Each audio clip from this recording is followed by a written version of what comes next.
Give us this day our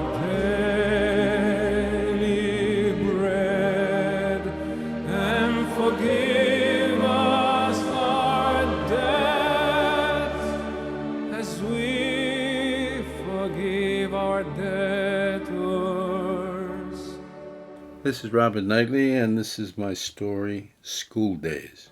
And lead us not into temptation, but deliver us from evil.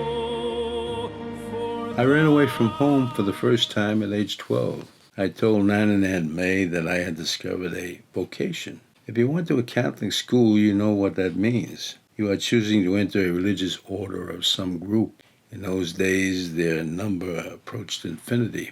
Or so it seemed to a boy just entering puberty. It also meant that I'd be leaving home.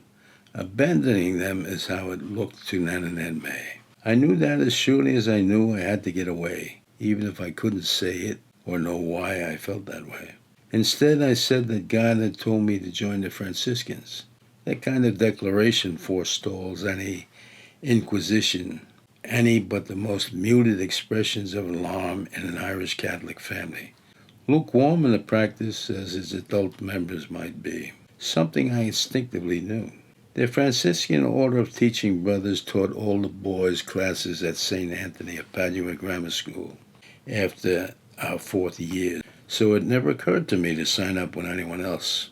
I knew the priests by sight and by name, but had never spoken to any of them outside the confessional. They were only a little more remote to me than my father, whom I saw on the holidays at our house, and on those occasions when I'd have to visit with him, and one of his wives at their houses, either in the Polish section of Greenpoint, or Astoria, Queens, or Morristown, New Jersey, depending on which wife it was. Actually, I liked the three of them, who were always kind to me. I bore them no ill will. It wasn't as if I'd ever known my mother. And I came to see that living with my father, their lot was not a happy one. So I was never in danger of becoming a priest. I was kind of a religious kid, even a bit on the scrupulous side. Never missed Mass on Sundays and holy days, and tried to pay attention and commune with the statues of the saints heavily represented in our cathedral-sized church. It seemed right to me how our church was at the top of well-to-do Milton Street, where it dead-ended at Manhattan Avenue, the main thoroughfare into and out of Greenpoint, like an arrow shot through its heart. Looking up Milton Street towards the church, you'd see the priest's house on its right, the nuns' convent on its left. I never entered either one of those houses, just the church, like I said.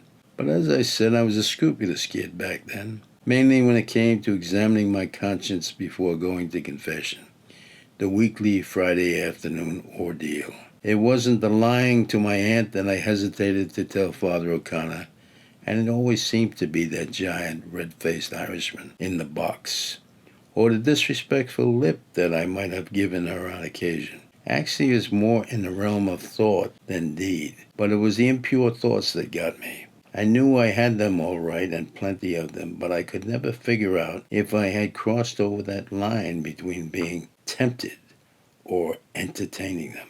The former being allowed while the latter was a sin, so that tallying up my list of transgressions while fidgeting on the hardwood kneeler in a pew just outside the purple-shrouded confessional in a darkened basement before the main altar made me break out in a sweat under my school uniform.